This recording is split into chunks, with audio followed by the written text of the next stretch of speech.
بسم اللہ الرحمن الرحیم۔ رمضان المبارک کا بڑا ہی مقدس اور بابرکت مہینہ چل رہا ہے۔ اللہ تبارک و تعالیٰ اس مہینے میں لوگوں کی مغفرت کرتے ہیں۔ یہ رحمت کا مہینہ ہے، برکتوں کا مہینہ ہے اور جہنم سے خلاصی کا مہینہ ہے۔ مگر اس مقدس مہینے میں بھی کچھ لوگ وہ ہیں کہ جن کے اللہ تبارک و تعالیٰ مغفرت نہیں کرتا۔ ایسے بدنصیب اور بدبخت لوگوں کے بارے میں آپ کو بتائیں گے وہ کون لوگ ہیں کہ جن کی اس مہینے میں بھی اللہ تبارک و تعالیٰ کی طرف سے مغفرت نہیں کی جاتی۔ رمضان کے فضائل کے متعلق ایک طویل حدیث میں 4 ایسے شخصوں کا ذکر ملتا ہے کہ ان کی رمضان المبارک میں بھی مغفرت نہیں ہوتی۔ حق تعالیٰ شانہ رمضان شریف میں روزانہ افطار کے وقت ایسے 10 لاکھ آدمیوں کو جہنم سے خلاصی مرحمت فرماتے ہیں جو جہنم کے مستحق ہو چکے ہوتے ہیں، اور جب رمضان کا آخری دن ہوتا ہے تو ایک رمضان سے آخری رمضان تک جس قدر لوگ جہنم سے آزاد کیے گئے ہوتے ہیں ان کے برابر اس ایک دن میں آزاد فرماتے ہیں۔ اور جس رات شب قدر ہوتی ہے تو اس رات حق تعالیٰ شانہ حضرت جبرائیل علیہ السلام کو زمین پر اترنے کا حکم فرماتے ہیں۔ وہ فرشتوں کے ایک بڑے لشکر کے ساتھ زمین پر اترتے ہیں۔ ان کے ساتھ ایک سبز جھنڈا ہوتا ہے جس کو کعبے کے اوپر کھڑا کرتے ہیں۔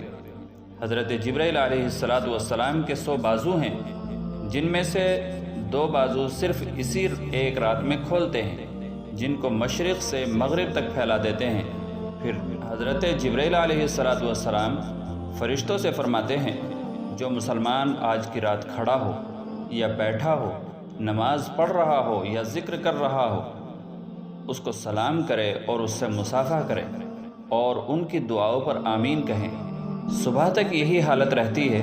جب صبح ہو جاتی ہے تو حضرت جبرائیل علیہ السلام آواز دیتے ہیں، اے فرشتوں کی جماعت، اب کوچ کرو اور چلو۔ فرشتے حضرت جبرائیل علیہ السلام سے پوچھتے ہیں، اللہ تعالیٰ نے احمد صلی اللہ علیہ وسلم کی امت کے مومنوں کی حاجتوں اور ضرورتوں میں کیا معاملہ فرمایا؟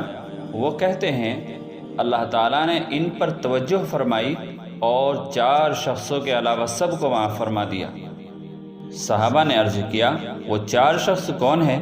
حضور اکرم صلی اللہ علیہ وسلم نے ارشاد فرمایا، ایک وہ شخص جو شراب کا عادی ہو، شراب کی جس کو لت لگ گئی ہو اور وہ شراب نہ چھوڑ رہا ہو۔ دوسرا وہ شخص جو والدین کی نافرمانی کرنے والا ہو، والدین کو ستانے والا ہو، والدین کے حکم کی خلاف ورزی کرنے والا ہو۔ تیسرا وہ شخص جو رشتے اور ناطے کو توڑنے والا ہو۔ چوتھا وہ شخص ہے جو دل میں کینہ رکھنے والا ہو اور آپس میں قطع تعلق کرنے والا ہو۔ پھر جب عید الفطر کی رات ہوتی ہے تو اس رات کا نام آسمانوں پر لیلۃ الجائزہ یعنی انعام کی رات رکھا جاتا ہے۔ اور جب عید کی صبح ہوتی ہے تو اللہ تبارک و تعالیٰ فرشتوں کو تمام شہروں میں بھیجتے ہیں۔ وہ زمین پر اتر کر تمام گلیوں اور راستوں کے سروں پر کھڑے ہو جاتے ہیں اور ایسی آواز سے پکارتے ہیں کہ جن کو جنات اور انسانوں کے علاوہ ہر مخلوق سنتی ہے۔ وہ کیا پکارتے ہیں؟ اے محمد صلی اللہ علیہ وسلم کی امت، اس کریم رب کی طرف چلو جو بہت زیادہ عطا کرنے والا ہے اور بڑے سے بڑے قصور کو معاف کرنے والا ہے۔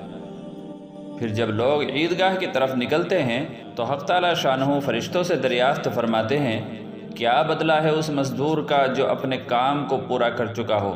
وہ عرض کرتے ہیں، اے ہمارے معبود اور ہمارے مالک، اس کا بدلہ یہی ہے کہ اس کی مزدوری اس کو پوری دے دی جائے۔ تو حق تعالیٰ شانہ ارشاد فرماتے ہیں، اے میرے فرشتوں، میں تمہیں گواہ بناتا ہوں کہ میں نے ان کو رمضان کے روزوں اور تراویح کے بدلے میں اپنی رضا اور مغفرت عطا کر دی۔ اور بندوں سے خطاب فرما کر ارشاد ہوتا ہے، اے میرے بندو، مجھ سے مانگو، میری عزت کی قسم، میرے جلال کی قسم، آج کے دن اپنے اس اجتماع میں مجھ سے اپنی آخرت کے بارے میں جو سوال کرو گے میں پورا کروں گا، اور دنیا کے بارے میں جو سوال کرو گے اس میں تمہاری مصلحت دیکھوں گا۔ میری عزت کی قسم، جب تک تم میرا خیال رکھو گے میں تمہاری لغزشوں پر ستاری کا معاملہ کرتا رہوں گا اور ان کو چھپاتا رہوں گا، میری عزت کی قسم اور میرے جلال کی قسم، میں تمہیں مجرموں اور کافروں کے سامنے ذلیل اور رسوا نہیں کروں گا۔ اب بخشے بخشائے اپنے گھروں کو لوٹ جاؤ۔ تم نے مجھے راضی کر دیا اور میں تم سے راضی ہو گیا۔ فرشتے اس اجر و ثواب کو دیکھ کر جو اس امت کو افطار یعنی عید الفطر کے دن ملتا ہے، خوشیاں مناتے ہیں اور کھل جاتے ہیں۔ اللہ تبارک و تعالی ہمیں بھی اپنے ان بندوں میں شامل فرمائے جن کے لیے اپنی خوشی کا، اپنی رضامندی کا اعلان فرماتے ہیں۔